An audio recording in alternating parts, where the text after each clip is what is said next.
ஆனந்தமயம் தெய்வம் நிர்மலஸ்படிகாகிருதியும் ஆதாரம் சர்வ வித்யானாம் ஹயகிரியம் உபாஸ்மகே. நமஸ்காரம். அஸ்ட்ரோ டிவி நேயர்களுக்கு அஸ்ட்ரோ கேஎஸ் ஐயங்காரின் பணிவான நமஸ்காரங்கள். வார பலன் 1/7/2024 7/7/2024 வரை உண்டான வாரத்திற்கு என்னென்ன பலன்னு பார்க்கலாம். இந்த வாரத்தில் முதல்ல இந்த வாரத்தினுடைய கோல்சாரம் என்ன, அதற்கு பிறகு இந்த வாரத்தில் வரக்கூடிய விசேஷ நாட்கள் என்ன, இந்த வாரத்தில் எந்தெந்த ராசிக்காரர்களுக்கு சந்திராஷ்டமம் அப்படின்றத பார்க்கலாம். இந்த வாரத்தில் கோல்சாரம்னு சொன்னால் காலபுருஷ தத்துவத்தின் முதல் ராசியான மேஷத்தில் செவ்வாய் ஆட்சி பெற்று இருக்கிறதும், ரிஷபத்தில் குரு பகவான், மிதுனத்தில் சூரியன் சுக்கிரன், கடகத்தில் புதன், கன்னியில் கேது, சனி கும்பத்தில், மீனத்தில் ராகு. இது இந்த வாரத்தினுடைய கோல்சாரம். இந்த வாரத்தில் அதிவேகமாக செல்லக்கூடிய கிரகமான சந்திர பகவான் இந்த வாரத்தில் பார்த்தோம்னா அஸ்வினி நட்சத்திரம், அதாவது மேஷ ராசியில் ஆரம்பிக்கிறார். கடக ராசி பூச நட்சத்திரம் வரலாம் போகிறார். 4 ராசி போகிறார். இந்த வாரத்தில் வரக்கூடிய விசேஷ நாட்கள் அப்படின்னு சொல்லக்கூடியது அப்படின்னா, ஏகாதசி வருது. 2ஆம் தேதி அன்றைக்கி 2/7/2024 அன்றைக்கி ஏகாதசி. வைணவர்களுக்கு ஒரு மிகப்பெரிய ஏற்றமான நாள். அதை தவிர கூர்ம ஜெயந்தி அப்படின்னு சொல்லுவாள். கூர்மாவதாரத்தை போற்றக்கூடிய நாளாக சொல்லக்கூடியது. அதற்கு அடுத்த நாள் ஏகாதசி சொல்ப நாடி தான் இருக்குது. அதுக்கப்புறம் துவாதசி வருது. இருந்தாலும் அடுத்த நாள் சாயந்தரம் பார்த்தோன்னா திரையோதசி, அதாவது பிரதோஷ காலம் வருது. சிவபெருமானுக்கு ஏற்றது பிரதோஷ விரதம் இருந்து சாயந்தரம் அந்த பிரதோஷத்தினுடைய தீபாராதனையை பார்த்துட்டு, நந்தி தேவன் முன்னாடி இருந்து அங்கே தீபாராதனையை பார்த்துட்டு அதற்கு பிறகு பிரதோஷ விரதத்தை முடித்து சாப்பிட்றது அப்படின்றது ரொம்ப விசேஷம். இதன் மூலியமாக நீங்கள் எண்ணிய காரியங்கள் நிச்சயமாக வெற்றி பெறும். எது இருந்தாலும் அதில் வெற்றி கிடைக்கக்கூடிய வாய்ப்புகள் நிச்சயமாக உண்டு. சிவ வழிபாட்டில் மிகப்பெரிய ஏற்றமான விசேஷமான ஒரு விஷயம்ன்றது இது பிரதோஷம். அதற்கு அடுத்து பார்த்தோம்னா அமாவாசை வருது. அதுக்கு அடுத்த நாள் அதாவது 5ஆம் தேதி அன்னைக்கு பார்த்தோம்னா அமாவாசை. அதற்கு பிறகு ஆஷாட பிரதமை அப்படின்னு சொல்லக்கூடிய 6ஆம் தேதி அன்னைக்கு ஆஷாட பிரதமை. இந்த வாரத்தில் 4ஆம் தேதி அன்னைக்கு அவமாகம் அப்படின்னு போட்டிருக்கும். அவமாகம் அப்படின்னா 3 திதியோ நட்சத்திரமோ யோகமோ ஒரே நாளில் வர்றது அவமாகம். இந்த காலகட்டம் ஏன் போட்டிருக்கு அப்படின்னா, திருத்தியை, சதுர்த்தி அண்டு அமாவாசை, இந்த 3 திதிகளும் வந்துடுறது. எப்படி வருது அப்படின்னா, 4ஆம் தேதி அன்னைக்கு திருத்தியை ஒரு சொல்ப நாள், ஏதாவது ஒரு நாழிகை 2 நாழிகை தான் இருக்குது. அதுக்கு அடுத்தது சதுர்த்தி பார்த்தேன்னா சதுர்த்தசி பார்த்தேன்னா திரையோதசி, சதுர்த்தசி பார்த்தேனால் 14ஆம் நாள், அதாவது கிருஷ்ணபக்ஷ சதுர்த்தசி பார்த்தேனால் 54 நாழிகை 35 வினாழிகை இருக்குது. அது சூரிய உதயத்துக்கு முன்னாடியே முடிஞ்சுடுறது. அதற்கு பிறகு பார்த்தேனால் சூரிய உதயத்துக்கு முன்னாடியிலேருந்து அமாவாசை திதியும் ஆரம்பிச்சு விடுறது. அதனால் 3 திதி வர்றது இந்த நாளில். நம்மளுக்கு பார்த்தேனால் திதி அப்படின்னு சொல்லக்கூடியது இன்றைய சூரிய உதயத்திலிருந்து அடுத்த நாள் சூரிய உதயம் வரையிலும் கணக்கு. அதனால் இந்த காலகட்டத்தை 60 நாழிகைன்னு சொல்லி, இந்த 60 நாழிகையில் 3 திதிகள் வந்ததே ஆனால் அது அவமாகம் அப்படின்னு சொல்லக்கூடியது. இந்த அவமாகம் அப்படின்னு வந்தால் என்ன அப்படின்னா, அந்த காலகட்டத்தை விசேஷ காரியங்கள்லேருந்து தவிர்ப்பான். அது நல்லதில்லை அப்படின்னு சொல்லக்கூடியது. சரி, இந்த வாரத்தில் வரக்கூடிய எந்தெந்த ராசிகளுக்கு சந்திராஷ்டமம் அப்படின்னு பார்ப்போமே. ஏன்னால் கன்னியா ராசி, துலா ராசி, விருச்சிக ராசி, அது தவிர தனுசு ராசி, இந்த 4 ராசிக்காரர்களுக்கும் சந்திராஷ்டம காலம். சந்திராஷ்டமம்னா உங்களுடைய பிறந்த ராசியிலிருந்து 8ஆம் இடத்துல சந்திர பகவான் இன்றைய கோச்சார பிரகாரம் மறைஞ்சி இருக்கக்கூடிய காலகட்டத்தை சந்திராஷ்டமம்னு சொல்கிறோம். இந்த சந்திராஷ்டமத்தின் மூலியமாக மதிகாரகன் அப்படின்னு சொல்லக்கூடிய சந்திர பகவான் மறைந்திருக்கும் பொழுது மதி கெடக்கூடும், தவறான முடிவுகள் எடுக்கக்கூடும். அதனால் முடிஞ்சவர்களும் எந்த ஒரு புதிய முடிவும் எடுக்காமல் இருக்கிறது புத்திசாலித்தனம். அது தவிர வெளியூர் வெளிமாநிலம் பிரயாணங்கள் போகாமல் இருக்கிறது நல்லது.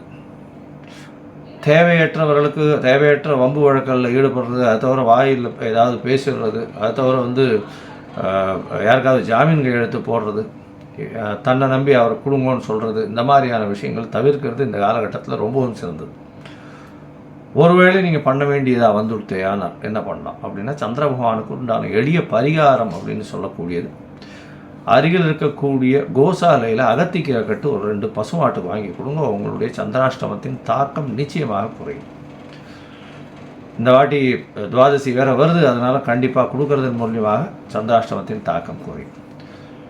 சரி, இந்த வாரம் மேஷம் முதல் மீனம் வரை எப்படி இருக்குது அப்படின்றத பார்ப்போம். அதற்கு முன்னாடி என்னுடைய மொபைல் நம்பர் கீழே ஸ்க்ராலிங்கில் போயிட்டு இருக்கோம். உங்களுக்கு அஸ்ட்ராலாஜிக்கல் கன்சல்ட் தேவைப்பட்டதே ஆனால் எனக்கு ஒரு ஃபோன் பண்ணுங்க. உங்களுடைய date, time, place of birth, உங்களுடைய நேம், அதை தவிர உங்களுடைய பேரண்ட்ஸ் நேம் இதெல்லாம் கொடுங்க. உங்களுடைய ஜாதகத்தை கணித்து குறித்து அதில் ராசி சந்தி, பாத சந்தி, நட்சத்திர சந்தி, லக்ன சந்தி, ஏதாவது சந்தியில் இருக்கான்றதை பார்த்துட்டு அதற்கு பிறகு உங்களுடைய ஜாதகத்தை போட்டுட்டு இன்றைய காலகட்டத்தில் இருக்கக்கூடிய தசாபுக்தி அந்தரம் சூக்ஷ்மம் எப்படி இருக்குது அப்படின்றதையும் பார்த்து, இன்றைய கோல்சாரம் எப்படி உங்களுக்கு வலுவாக இருக்கா இல்லையான்றதையும் பார்த்து, உங்களுடைய ஏற்ற காலங்கள் இறக்கத்தினால் என்னென்ன பிரச்சனைகள், அதற்கு உண்டான எளிய தீர்வு என்ன அப்படின்றத ஒன்றா கொடுக்க முடியும் என்னால். அதற்கு உண்டான கட்டணத்தையும் செலுத்தி அதற்கு பிறகு நீங்கள் எங்கிட்ட அப்பாயின்மெண்ட் வாங்கிக்கோ.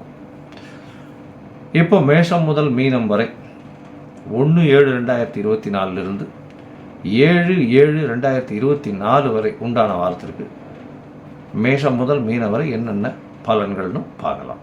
சித்திரை, சுவாதி, விசாகம் இந்த 3 நட்சத்திரம் 9 பாதங்களை கொண்ட ராசி. ராசியின் அதிபதி சுக்கிர பகவான் ராசிக்கு 9ஆம் இடத்துல இருக்கிறது விசேஷம். இந்த வாரம் பார்த்தேன்னா இவ்வளவு நாளாக சுக்கிர பகவான் உங்களுக்கு 8ஆம் இடத்துல இருந்திருக்கக்கூடிய காலகட்டத்தை விட இப்போ பெரிய ஏற்றத்தை கொடுக்கக்கூடிய காலகட்டமாக இருக்கும். தொழிலில் அபரிவிதமான வளர்ச்சி இருக்கும். உங்களுடைய ராசிக்கு 11ஆம் அதிபதி 9ஆம் இடத்துல இருக்கிறதும் 9ஆம் இடத்தில் ராசிநாதன் போய் இருக்கிறதும் பெரிய ஏற்றம். இந்த காலகட்டத்தில் பார்த்தால் 5ஆம் அதிபதி 5ஆம் இடத்துலையும் 9ஆம் அதிபதி ராசிநாதன் 9ஆம் இடத்துலையும் இருக்கிறதன் மூலியமாக நல்ல ஒரு ஏற்றம் கிடைக்கும். பணவரவிற்கு பஞ்சம் இருக்காது. நினைத்த காரியங்கள் எல்லாமே வெற்றிகரமாக நடக்கக்கூடிய காலகட்டம். 6ஆம் இடத்தில் இருக்கக்கூடிய ராகு பகவான் மூலியமாக எதிரிகளை வெல்லக்கூடிய வாய்ப்புகள் மிகவும் அதிகம். எதை தொட்டாலும் வெற்றி வரக்கூடிய வாய்ப்புகள் நிச்சயமாக இருக்கும். ராசிக்கு 12ஆம் இடத்துல கேது பகவான் இருக்கிறதுனாலையும் குரு பகவான் கேதுவை பார்க்கறதுனாலையும் பார்த்தோம்னா உங்களுடைய சொந்த ஊருக்கு போயிட்டு வரக்கூடிய வாய்ப்புகள், முனிவர்கள், ரிஷிகள், அதை தவிர சித்தர்கள், யோகிகள் இவர்களுடைய பீடத்திற்கு போயிட்டு வர்றதும், மடாதிபதிகளை போய் பார்த்துட்டு தரிசித்துட்டு வர்றதன் மூலியமாக நல்ல ஒரு ஏற்றம் கிடைக்கக்கூடிய காலகட்டமாக இந்த வாரம் அமைய போகிறது. இந்த வாரத்தில் உங்களுடைய ராசிக்கு 9ஆம் அதிபதி 10ஆம் இடத்துல இருக்கிறதும் பெரிய ஏற்றத்தை கொடுக்கக்கூடிய வாய்ப்புகள் நிச்சயமாக இருக்கும். இந்த வாரத்தில் உங்களுடைய ராசிக்கு 8ஆம் இடத்துல குரு பகவான் இருக்கார். அவர் 3/6க்கு உண்டானவர். 8ஆம் இடத்துல ஒரு மறைவு ஸ்தானத்திலிருந்து இன்னொரு மறைவு ஸ்தானத்தில் இருக்கிறது மூலியமாக திடீர் ராஜயோகத்தை கொடுப்பார். பணத்திற்கு பிரச்சனை இருக்காது. பண வருமானம் மிகவும் அதிகமாக இருக்கக்கூடிய காலகட்டமாக இருக்கும். மேற்படிப்பு படிக்கிறதுக்குன்னு பார்க்குறவாளுக்கெல்லாம் சிறு சிறு பிரச்சனைகள் இருக்கக்கூடும். ஏன்னா குரு பகவான் நல்ல ஒரு ஏற்றத்தில் இருக்கக்கூடிய காலகட்டமாக இருந்தால் அவர்களுக்கு மேற்படிப்புக்கு வெளிநாடு போகக்கூடிய பாக்கியம்லாம் கிடைக்கும். இப்போ கொஞ்சம் பிரச்சனைகள் இருக்கக்கூடிய வாய்ப்புகள் நிச்சயம் உண்டு. உங்களுடைய ராசிக்கு பார்த்தாலேயானால் 1/7/2024 7/7/2024 வரை உண்டான வாரத்தில் சந்திர பகவான் உங்களுடைய ராசிக்கு சமசப்தமத்தில் இந்த வாரத்தில் இருக்கார். 7ஆம் இடத்துல செவ்வாய் பகவான் ஆட்சி பெற்று இருக்கிறது விசேஷம். எதிர்பாலனத்தவர் மூலியமாக நல்ல ஒரு ஏற்றம் கிடைக்கும். நண்பர்கள் மூலியமாக நல்ல ஒரு ஏற்றம் கிடைக்கக்கூடிய காலகட்டம். பார்ட்னர்ஷிப் பிஸ்னஸில் திடீர் பொருள் வரக்கூடிய வாய்ப்புகள் நிச்சயமாக உண்டு. 5ஆம் அதிபதி ஆட்சி பெற்றும் 7ஆம் அதிபதி ஆட்சி பெற்றும் இருக்கிறதுனால 5-7 சம்பந்தம் 11ஆம் இடத்தில் உங்களுடைய 11ஆம் அதிபதியும் 9ஆம் இடத்துல இருக்கிறதுனால சுக்கிரனோட சம்பந்தம் இருக்கிறதுனால நல்ல ஒரு ஏற்றம், காதல் வயப்படக்கூடிய வாய்ப்புகள் நிச்சயமாக இருக்கும். இருந்தாலும் சனி பகவானின் பார்வை இருக்கிறதுனால சிறு சிறு பிரச்சனைகள் மூலியமாக வெற்றிகளை காதலில் வெற்றி பெறக்கூடிய வாய்ப்புகள் உண்டு. உங்களுடைய ராசிக்கு சப்தமத்தில் சந்திர பகவான் 2ஆம் தேதி மதியம் ஒரு 12:30 மணி வரலும் இருக்கார். இந்த காலகட்டத்தில் நல்ல ஒரு ஏற்றம் கிடைக்கும். சந்திர மங்கள யோகம் அமையிறது. சந்திரமங்கள யோகம் அமையக்கூடிய காலகட்டம் அப்படின்னு சொல்கிறதுனால ரியல் எஸ்டேட் பிஸ்னஸ் பண்ணுறவங்க, அதை தவிர இந்த ஸ்டைல்ஸு இந்த மாதிரியான வியாபாரம் பண்ணுறவங்க, அதை தவிர இந்த ஃப்ளோரிங் போடுறவங்க இவங்களுக்கெல்லாம் பெரிய ஏற்றம் கிடைக்கக்கூடிய காலகட்டமாக அமைய போகிறது. பார்ட்னர்ஷிப் பிஸ்னஸை தொழில் பண்ணுறவாளுக்கெல்லாம் பெரிய ஏற்றம் கிடைக்கக்கூடிய வாய்ப்புகள் நிச்சயமாக உண்டு. உங்களுடைய ராசிக்கு 8ஆம் இடத்துல சந்திர பகவான் போகிறார். 2ஆம் தேதி மத்தியானத்திலிருந்து 4ஆம் தேதி மாலை ஒரு 4:30-5 மணி வரலும் குருவோட சம்பந்தத்தில் இருக்கார். குரு சந்திர யோகம், கஜகேசரி யோகம்னு சொல்லக்கூடியது இருக்குது. மறைந்த இடத்திலிருந்து பொருள் வரும். இருந்தாலும் 8ஆம் இடத்தில் சந்திர பகவான் மதிகாரகன் மறைந்திருக்கக்கூடிய காலகட்டம்ன்றதுனால பொறுமையாக இருக்கிறது நல்லது. யாருக்கும் ஜாமீன் கையெழுத்து போட வேண்டாம், எந்த ஒரு புதிய முயற்சிகளையும் எடுக்க வேண்டாம்ன்றது சொல்கிறோம். உங்களுடைய ராசிக்கு பார்த்தீங்கன்னா சந்திர பகவான் 9ஆம் இடத்துக்கு போகிறார். சூரியன், சந்திரன் மற்றும் சுக்கிரன் 3 கிரகங்களினுடைய இருக்குது. 3 கிரகங்கள் 9ஆம் இடத்தில் இருக்கிறது விசேஷம். ராசிநாதனே 9ஆம் இடத்தில் இருக்கிறது அதி விசேஷம். தந்தையின் மூலியமாக பொருள் வரக்கூடிய வாய்ப்புகள் உண்டு. பொது காரியங்களில் ஈடுபடுவீங்க. ஏன்னா 9-10 அதிபதி பரிவர்த்தனை யோகத்தில் இருந்து இருக்கிறது பெரிய விசேஷம். ஆட்சி பெற்றதற்கு சமமாக சொல்லக்கூடியது. அதனால் பார்த்தீங்கன்னா 9ஆம் அதிபதி 10ஆம் இடத்தில் ஆட்சி பெற்றிருக்கிறதும் 10ஆம் அதிபதி 9ஆம் இடத்தில் ஆட்சி பெற்றிருக்கிறதுக்கும் சமமாக இருக்கும் அப்படின்னு சொல்லக்கூடியது. இதன் மூலியமாக தர்ம கர்மாதிபதி யோகம்னு சொல்லக்கூடியதுனால பொது காரியங்களில் ஈடுபட்டு அதில் வெற்றி நடை போடக்கூடிய வாய்ப்புகள் நிச்சயமாக உண்டு. இந்த துளாராசிக்காரர்களுக்கு 10ஆம் இடத்துல சந்திர பகவான் போகிறார்.